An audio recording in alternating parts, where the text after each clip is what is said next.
Закончен проект «Три медведя». Эти деревянные скульптуры медведей изготовлены вручную для наших заказчиков из Нижнего Новгорода. Фигуры станут украшением гостевого зала на базе отдыха. Медведи из дерева выглядят как живые.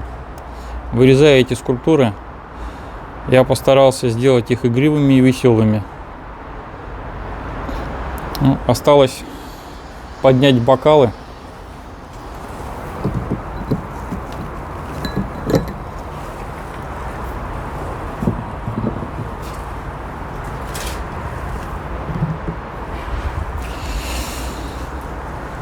За ваше здоровье, друзья!